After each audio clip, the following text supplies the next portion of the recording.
Michel Marie, frappé, déshabillé, tondu, le calvaire d'une femme retrouvée près de Nîmes. Une histoire incroyable encore. C'est une histoire incroyable. On n'a pas malheureusement la fin de cette histoire, mais lundi soir, dans la nuit de lundi à mardi, une jeune femme de 20 ans est recueillie chez un riverain. On est dans le Gard, sur la commune de Caveyrac. Et cette jeune femme est nue. Et elle est couverte de bleu d'hématomes et surtout, elle est partiellement tondue. Donc elle appelle sa famille, la famille appelle la gendarmerie et elle explique qu'elle avait rendez-vous avec un ami qui est venu la chercher en voiture. Elle est montée dans le véhicule et ils ont pris la direction de la garrigue et à un moment elle s'est aperçue qu'il y avait une femme à l'arrière qu'elle n'avait pas vue tout de suite et un gamin de 8 ans. Le conducteur l'emmène dans un endroit isolé en pleine garrigue et là, elle va être sortie de la voiture de force, frappée, tondue, déshabillée et abandonnée, nue, sans téléphone portable, sans rien. Et donc, sur ces indications, les gendarmes ont interpellé un couple, enfin un homme et une femme, qui ne sont pas forcément un couple. Bon. À travers les lignes, on peut comprendre qu'il y a une histoire de vengeance liée à une histoire sentimentale et que c'est une sorte de règlement de compte. Mais enfin, le mode opératoire est quand même pas courant. Très bien. De retour de vacances, ils découvrent leur maison cambriolée et squattée par des clandestins. Incroyable affaire à Moribucco. Oui, l'affaire en fait commence cet été en plein mois d'août. Vous avez une famille qui rentre de vacances. Ils ont passé un mois en Europe, dans leur pays d'origine. Il y a le grand-père de 86 ans, sa fille et les petits-enfants. Et ils arrivent tard, en fait, c'est le 16 août, ils arrivent tard ce soir-là en France. Et donc, la fille dit à son père, eh bien, viens dormir à la maison et le lendemain, je te ramènerai chez toi. Donc, le 16 août. Le lendemain, elle va voir le pavillon de son père à Mantes-la-Ville, dans les Yvelines, pour aérer la maison et voir si tout est bien en place. Et là, elle découvre non seulement que la porte a été fracturée, mais quand elle rentre, elle voit qu'il y a plein de chaussures dans la maison.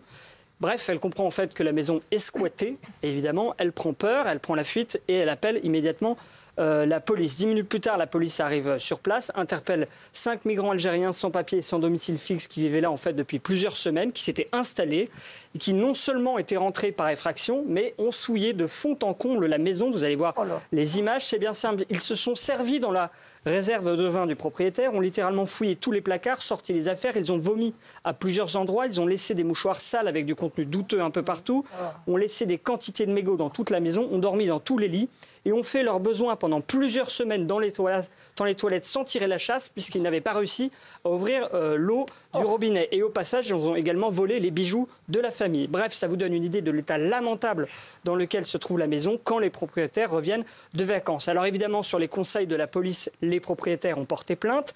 Les 5 squatteurs sont à ce moment-là placés en garde à vue. Écoutez chez vous. Et là, stupeur, plus de nouvelles pendant des semaines, rien de la part de la famille. Jusqu'à ce que en fait, je m'intéresse à cette affaire, que je rentre en contact avec la famille.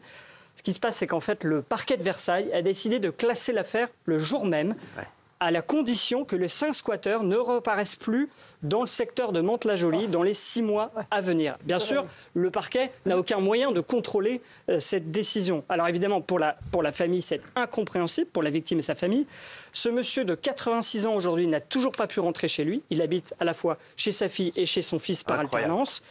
C'est sa famille qui a été obligée de nettoyer la merde, désolé pour le terme, laissée par les squatteurs et qui sont donc de nouveau, ces squatteurs, dans la nature sans sanction. Et le pire, c'est que j'ai longuement échangé aujourd'hui avec la fille de la victime qui s'appelle Isabelle et elle me dit aujourd'hui que l'assurance qui s'appelle ProBTP ne veut rien prendre en charge pour la bonne raison que la maison ne serait pas dans les normes de sécurité, il n'y aurait pas de volet, la bonne serrure, etc. Ce qui veut dire que non seulement la justice n'a rien fait, mais ce sont également les victimes qui ont dû passer 2 jours entiers à tout nettoyer à 11, ils étaient 11 pour le faire, ils vont devoir encore payer une société pour désinfecter la maison, changer la literie, refaire les serrures et je vous permets de citer Isabelle que j'ai eu au téléphone tout à l'heure qui m'a dit « On a souillé notre maison, c'est plus qu'un vol, j'ai l'impression qu'on nous a pris notre intimité. Aujourd'hui, mon père ne veut toujours pas retourner chez lui, c'est écœurant. J'ai l'impression que les honnêtes gens se font toujours avoir dans notre pays. C'est souvent ce qu'on dit. Bravo Isabelle. Bah oui, c'est exactement ce qu'on dit tous les jours dans l'émission, que ce soit à la radio ou à la télé.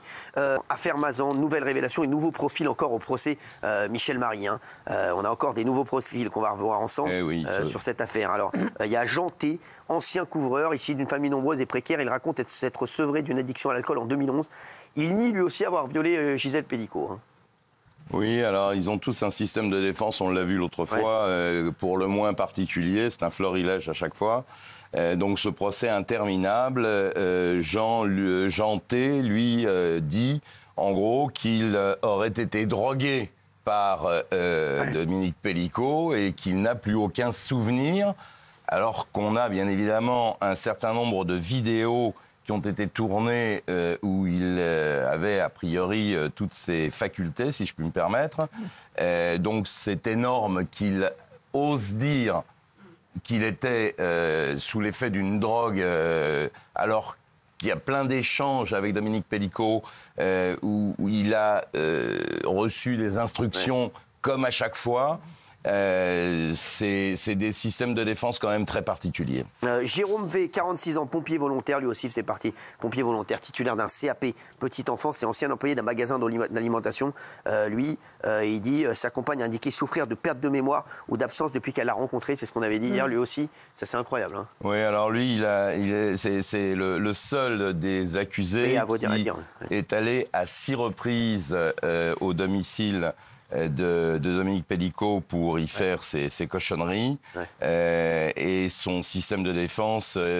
alors lui, il reconnaît, c'est peut-être le moins malhonnête, entre guillemets, de toute cette équipe de baltringues.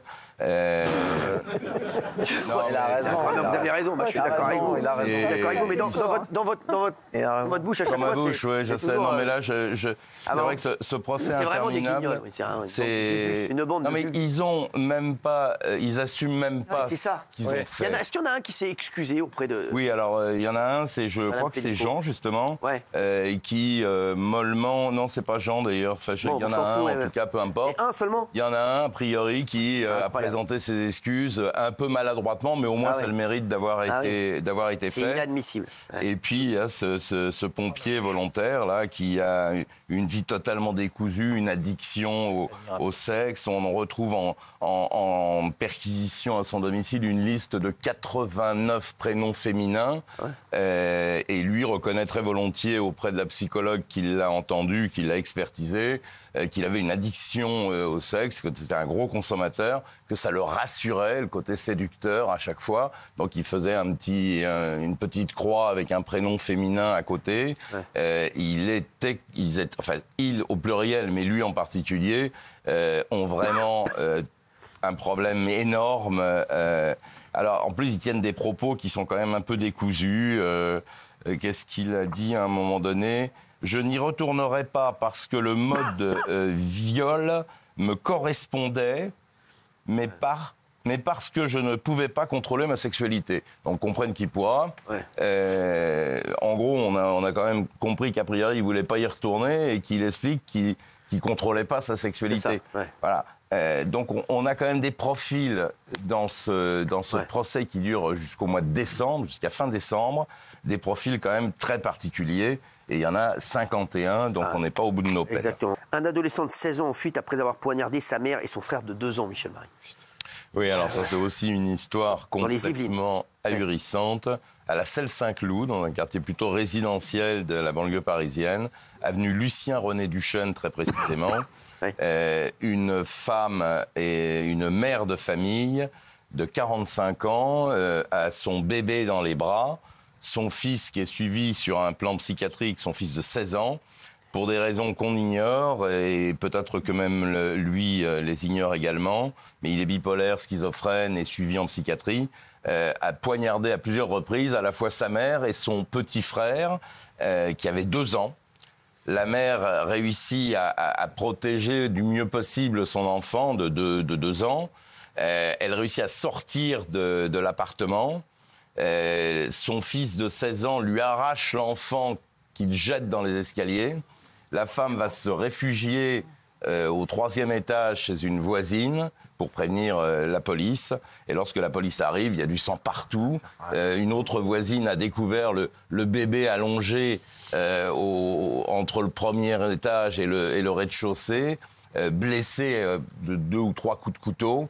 Mais la bonne nouvelle, c'est que leurs jours, ni à la mère, ni à cet enfant de 2 ans, leurs jours ne sont pas en danger. Ils ont été hospitalisés à Henri Mignot et ils vont bien. Exactement.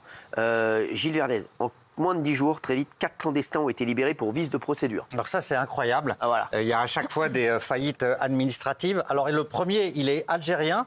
Il sort de prison le 14 septembre. Il va en centre de rétention administrative. Et puis le juge des libertés trouve que le délai est trop long. Et donc il dit, mais le délai a été trop long. C'est insupportable et tout. Il le remet en liberté. Voilà. Il y en a un autre qui est remis en liberté parce que sur le PV de garde à vue, il est mentionné qu'il a mangé une fois. C'est illégal. Procédure annulée, remis en liberté. Énorme. Voilà. Il y en a un qui est remis en liberté, un Ivoirien, parce que sur le document, c'est illisible. On ne peut pas déchiffrer quelques mots. Donc, remis en liberté. Voilà. Et un 4e également, parce qu'il y avait une procédure qui a été jugée irrégulière pour des délais dépassés. Voilà. C'est fou. 4 anomalies. 4 botulismes dans du pesto. 5 personnes toujours dans un état inquiétant. Oui, dans un état préoccupant, ça ne va pas mieux. Alors en fait, ces personnes, elles ont consommé des conserves avec du pesto à l'ail des ours. Voilà, c'est dans l'Indre-et-Loire. Et donc, il y a maintenant un juge d'instruction qui enquête parce qu'on veut savoir ce qui s'est passé. Alors le botulisme, c'est une affection neurologique qui vient globalement d'une mauvaise stérilisation des aliments. Et dans 5 à 10% des cas, c'est mortel. Là, ce qui est très inquiétant, c'est que ça fait plusieurs semaines et ces personnes ne vont pas mieux. Donc le juge d'instruction devra déterminer si c'est la faute du fabricant ou pas. Souvenons-nous que l'année dernière, il y avait eu des cas de botulisme à Bordeaux. Il y avait eu 16 personnes intoxiquées et une femme était décédée. Voilà. Et là, ils essayent de remonter l'affaire. C'est 2 couples qui sont arrivés à une soirée d'anniversaire et une cinquième personne, un homme. Ils ont consommé le pesto et voilà, cas de botulisme qui sont désormais avérés, toujours hospitalisés. Haribo, Choc-à-Pic, des grandes marques, écoutez bien ça, attaquent des dealers en justice pour une raison étonnante. C'est rarissime. Ouais. Ça se passe à Créteil, il y a un procès et il y a des dizaines de personnes qui sont en ce moment convoquées. Alors les marques leur reprochent 2 choses. D'abord de la contrefaçon et ensuite d'utiliser le nom à des fins commerciales, entre guillemets, c'est-à-dire de vendre de la drogue. Par exemple, Haribo est détourné en Haribo. Ah ouais, d'accord. Voilà. Et il y a, Haribo, et donc il y a 2 organisations qui ont détourné des marques et qui sont jugées, qui risquent 7 ans de prison parce que les marques ont dit maintenant, non seulement on a ras-le-bol de la contrefaçon, mais nos noms sont détournés pour vendre de la drogue. Voilà, donc elles passent à l'offensive. Exactement. C'est le premier procès du genre. Je suis algérien, nique la France. On va parler sur cette affaire parce que vous avez des révélations. C'est les révélations du sourd sur cette affaire à Amaury Bucco. On va la raconter à nos téléspectateurs à 21h10 en direct. Oui, en fait, ça s'est passé lundi 30 septembre à Saint-Malo, dans le lycée professionnel de Maupertuis. Oui. Et vous avez effectivement un mineur isolé algérien de 16 ans qui s'est introduit dans ce lycée en brandissant un couteau pour menacer un élève. Et j'ai pu avoir cet élève au téléphone aujourd'hui et consulter sa plainte. Et je vais vous raconter donc ce qui s'est passé avec ce qu'il m'a dit. Tout commence en fait lundi aux alentours de 13h30 dans la cafétéria, le self-service de l'école. Vous avez cet adolescent algérien qui s'introduit dans l'école, en fait à la demande de sa petite copine qui est scolarisée dans cette école. Et sa petite copine lui demande d'aller intimider un autre élève, un certain Hugo. Et donc, le petit copain s'exécute, le petit copain algérien. Il renverse le plateau de ce fameux Hugo, l'insulte, le menace. Et là, vous avez évidemment d'autres élèves qui s'interposent. À ce moment-là, il y a un rendez-vous qui est pris pour aller régler, si vous voulez, les comptes sur un terrain de sport voisin.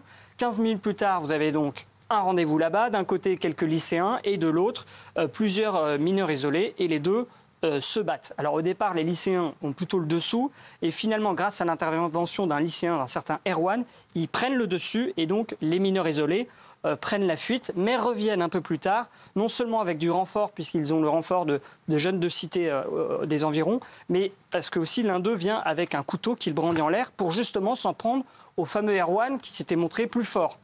Donc le fameux Erwan prend la fuite face à l'individu forcément avec le couteau. Il parvient à rentrer dans l'école pour se réfugier, notamment à s'enfermer dans un sas. Et c'est à ce moment-là que l'autre, avec le couteau, se colle à la fenêtre de ce sas et lui dit effectivement « Sors, je vais te tuer, sors, je vais te tuer.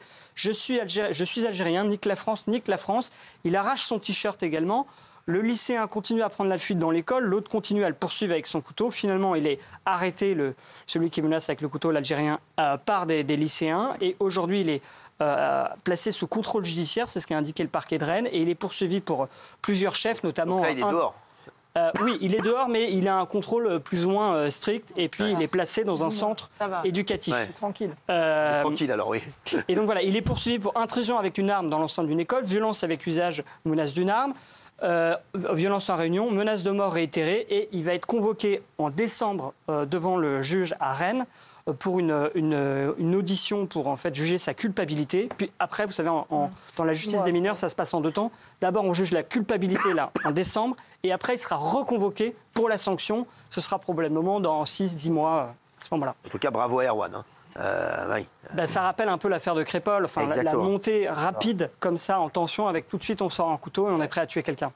Incroyable, hein, ça encore, incroyable. Je ne sais pas ce que dit. On va en parler demain de ça parce que j'aimerais bien avoir l'avis de Thomas Guénolé